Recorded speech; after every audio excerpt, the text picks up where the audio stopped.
Fa in amsakta nafsi farhamha, saya bisa merasakan ketika Allah wafatkan saya malam itu. Dan saya sangat memohon, rahmatilah aku ya Allah.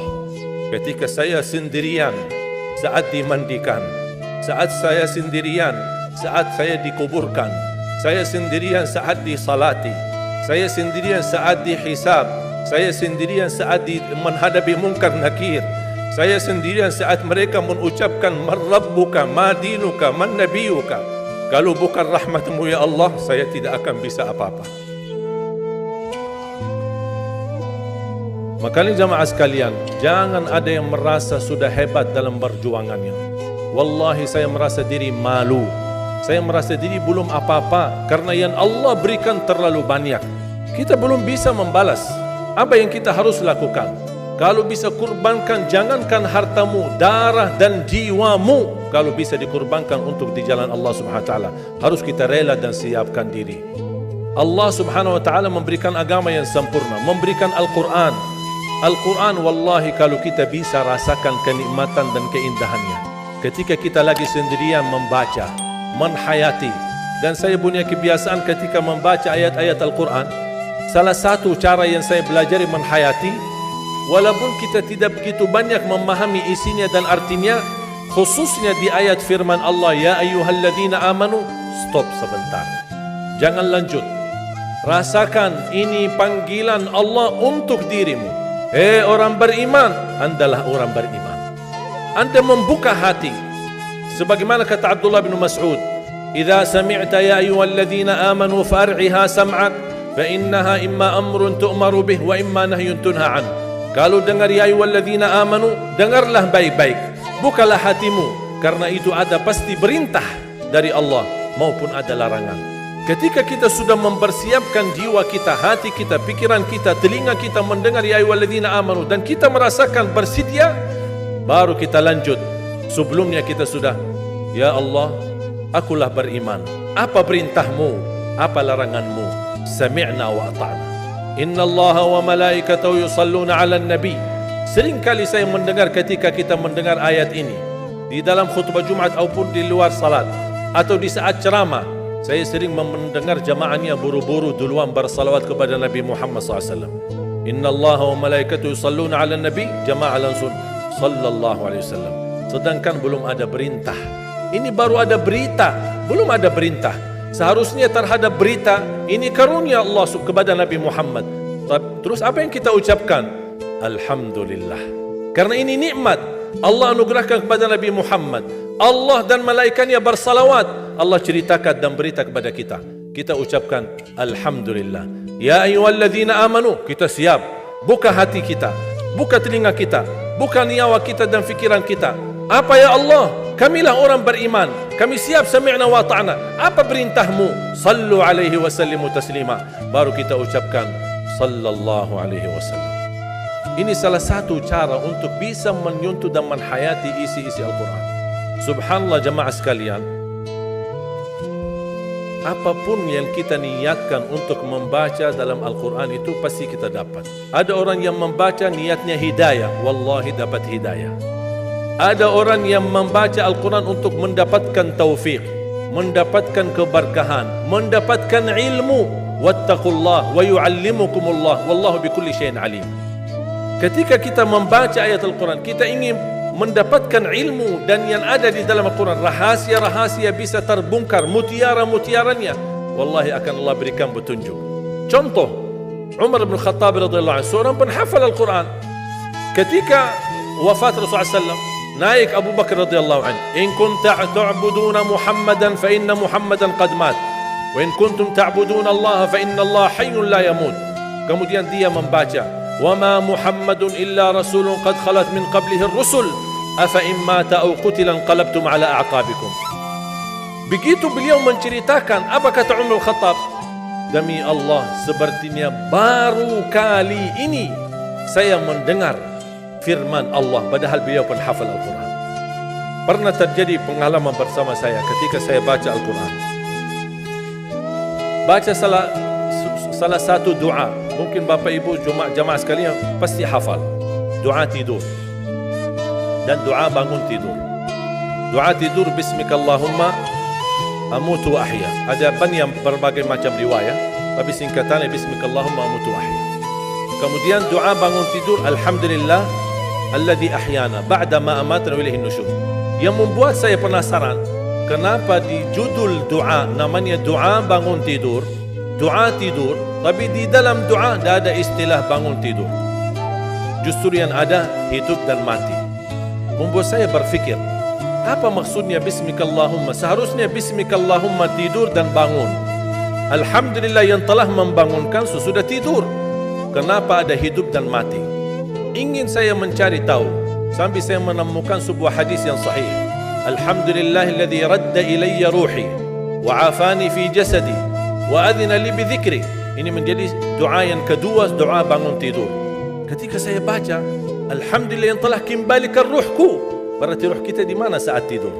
Wa afiyat di jasadku, dan diizinkan untuk bisa mengingat Allah Subhanahu wa taala. Membuat saya tambah penasaran, kenapa di saat tidur Allah sebutkan kata hidup dan mati, bukan kata bangun dan tidur. Membuat saya cari dan gali tahu, mencari tahu, tidak menemukan hadis-hadis yang bisa menjawab penasaran saya. Subhanallah, ketika saya membaca Al-Quran, seperti biasa baca, setiap hari baca, meniatkan waktu, kadang 1 juz, kadang 2 juz, pas sampai saya di surah Az-Zumar, surah 39 ayat 42. Allahu yatawaffal anfusa hina mautiha wallati lam tamut fi manamiha fayumsiku allati qada 'alayha al-maut wa yursilu al-ukhra ila ajalin musamma inna fi dhalika laayatin liqaumin yatafakkarun. Saya langsung sujud syukur. Saya berkata, itulah jawabannya. Allahu yatawaffal anfusa. 2 kali Allah memegang nyawa kita. 1 saat kita meninggal dunia. 2 saat kita tidur belum meninggal dunia. Allahu yatawaffal anfusa hina mautiha, ketika tidur mati, sudah meninggal dunia. Nyawa kita dimegang oleh Allah SWT. Allahu yatawaffal anfusa hina maut wallati lam tamut fi manamiha, dan Allah memegang nyawa seorang ketika dia tidur tapi belum mati.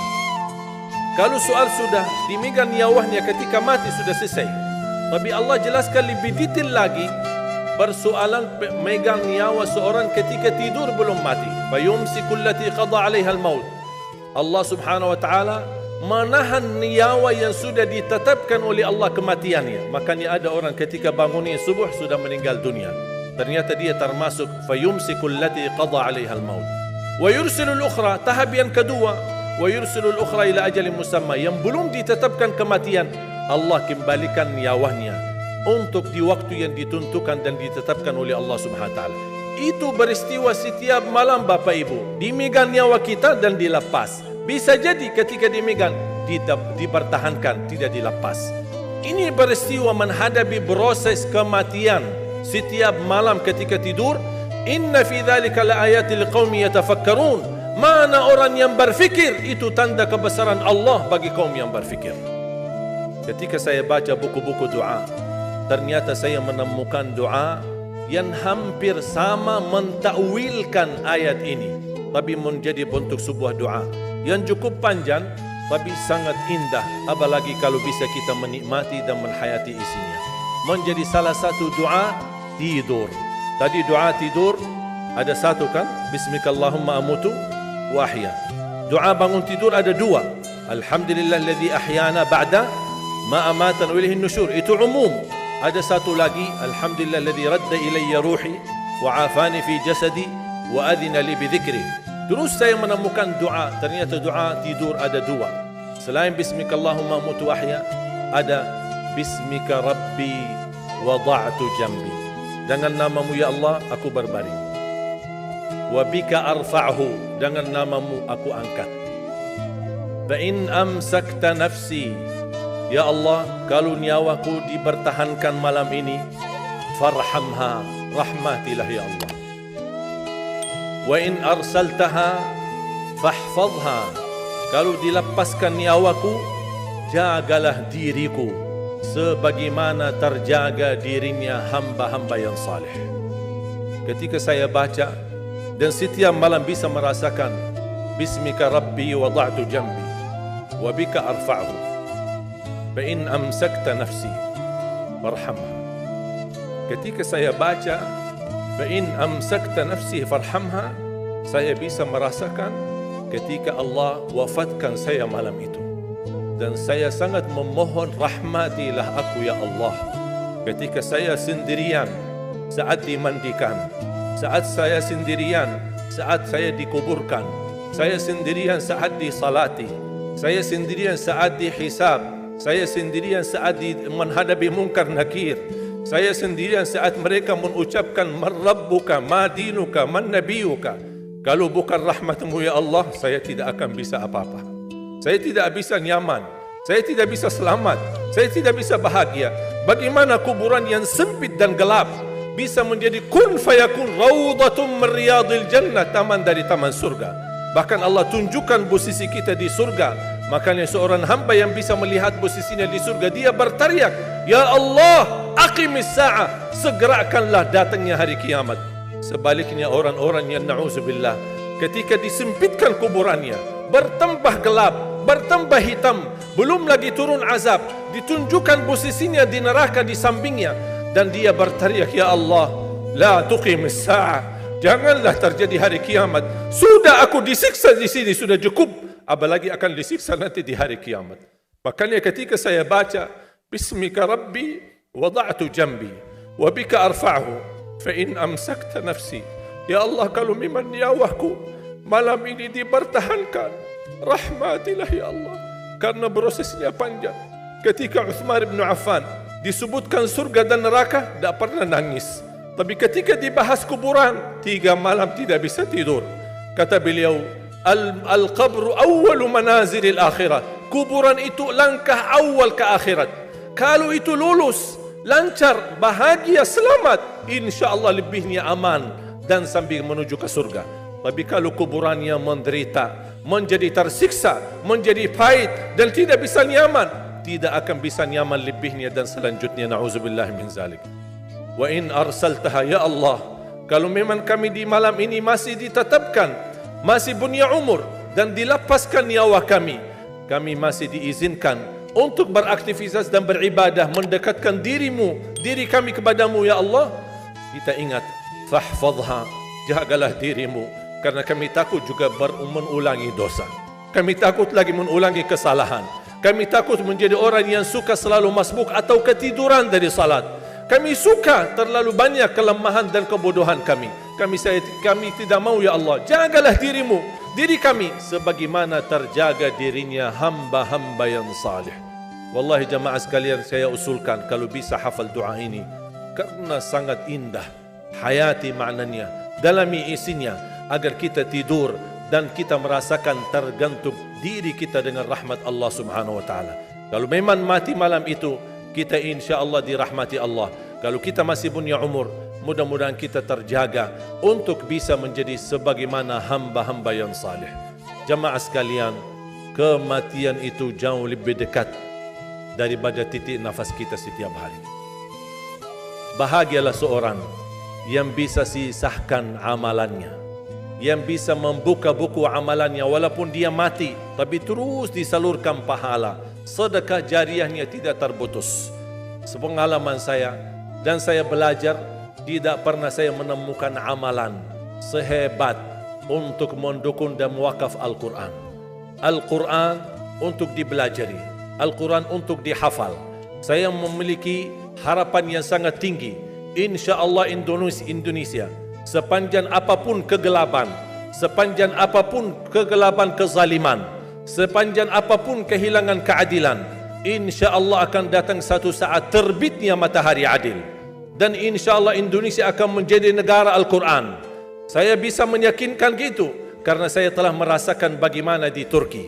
Turki negara sekuler yang ratusan tahun serangi Islam, ratusan tahun menabaikan Islam, tidak boleh kumandangkan azan dalam bahasa Arab, tidak boleh ada rumah tahfiz, tidak boleh ada pesantren, tidak boleh belajar agama, tidak diberikan anak-anak kita bisa belajar dengan sendirinya Al-Quran. Semuanya dilarang dengan keras, bahkan terancam orang-orang yang melanggar aturan itu.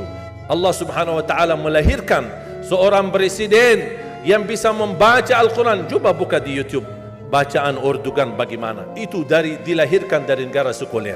Saya bisa meyakinkan insya-Allah 1 juta menghafal Al-Quran. Dan Bapak Ibu mudah-mudahan masih punya umur akan mendengar pengumuman besar. Imam besar salat Idul Fitri dan Idul Adha sekaligus khatib adalah Presiden Republik Indonesia penghafal Al-Quran. Itu yang saya yakini. Dan saya tidak pernah merasa lelah. Dan saya selalu berkata sama istri, kalau saya mati itu pun karena saya bersama Al-Quran. Wallahi jamaah sekalian, yang bersama Al-Quran tidak akan merugi. Berkah rizkinya, berkah umurnya, terjamin kebahagiaan. Allah Subhanahu wa taala hanya minta satu, berkenan bersama Al-Quran di dunia. Apa yang kita dapat? Apa yang akan dibalas? Akan Al-Quran temani kita di dunia, akan temani kita saat sakratul maut, akan temani kita di kuburan membela kita, akan menemani kita saat kita dibangkit oleh Allah, akan menemani kita saat hisab, akan menemani kita saat berjalan di atas sirat yang sangat tipis dan panjang, bahkan tajam jalanannya. Begitu sampai ke surga, apakah Al-Quran melepas? Tidak akan melepas. Al-Quran masih berkenan, padahal kita hanya cuma sekali berteman sama Al-Quran di dunia. Dia begitu luar biasa panjangnya bertemanan sama kita sampai ke surga. Bahkan akan temani kita masuk surga. Sebagaimana bersabda Rasulullah SAW, yuqalu liqari'il Quran, ahlul Quran di dunia yang kesibukannya baca, kesibukannya hafal, tidak membuangkan waktu sia-sia, selalu bersama Al-Quran. Allah suruh dia, bacalah dalam surgamu, naik derajatmu. Baca, naik lagi, tambah lagi baca, naik lagi. Sampai di posisi mana pun anda berhenti baca, disitulah posisimu di dalam surga. Bagaimana kata Siti Aisyah di riwayat Imam Muslim, jumlah tingkatan-tingkatan dalam surga Allah sesuai jumlah ayat Al-Quran. Oleh karena itu tidak ada yang lebih tinggi di dalam surga Allah daripada Ahlul Quran. Cukuplah bahagia Ahlul Quran ketika di hari kiamat dipanggil. Semua manusia dibangkitkan oleh Allah. Malaikat memberikan pengumuman, mana Ahlul Quran? Berdiri, rapat, berdekatan. Mereka maju. Mau bawa kami ke mana? Kalian terpilih menjadi orang yang terdekat sama Allah. Karena Ahlul Quran adalah keluarga Allah Subhanahu wa ta'ala. Bukan hanya kita sendiri yang mendapatkan anugerahnya dan manfaatnya. Semua keluarga kita, termasuk orang tua kita dan orang yang ada di sekitar kita.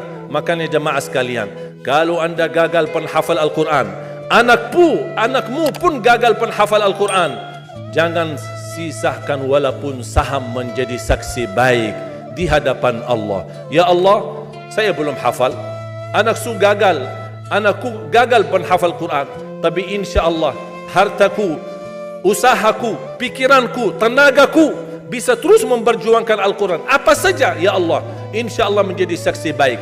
Dan nanti di hari kiamat, insya Allah kita bersama Ahlul Quran mendapatkan syafaatnya Al-Quran di hari kiamat.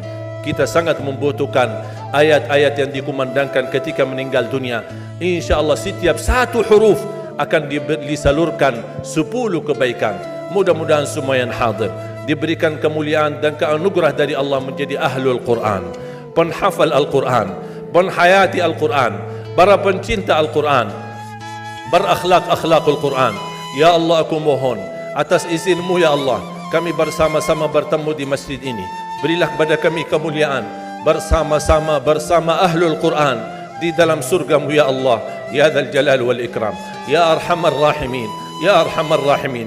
Anugerahlah kepada kami anak dan keturunan penghafal Al-Quran, anak dan cucu penghafal Al-Quran yang mampu menjaga nama baik keluarga kami, yang mampu membanggakan kami di hadapanmu hari kiamat, yang mampu menghadiahkan mahkota untuk kedua orang tua kami.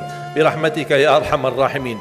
Ya Allah, maafkan kalau kami tidak berhasil menjadi penghafal Al-Quran, tapi ya Allah, kami kurbankan nyawa kami, harta kami, usia kami, tenaga kami, pemikiran kami, ilmu kami untuk Al-Quran, agar Indonesia ke depan menjadi negara Al-Quran, agar Indonesia menjadi contoh terbaik untuk mata dunia, agar bisa kita melahirkan. Karena saya meyakinkan ya Allah, dan kami semua meyakinkan, terjamin masa depan Indonesia baldatun tayyibatun wa rabbun ghafur kalau selalu bersama Al-Quran. اغفر لنا ولوالدينا ولجميع المسلمين والمسلمات والمؤمنين والمؤمنات الأحياء منهم والأموات. ربنا آتنا في الدنيا حسنة وفي الآخرة حسنة وقنا عذاب النار.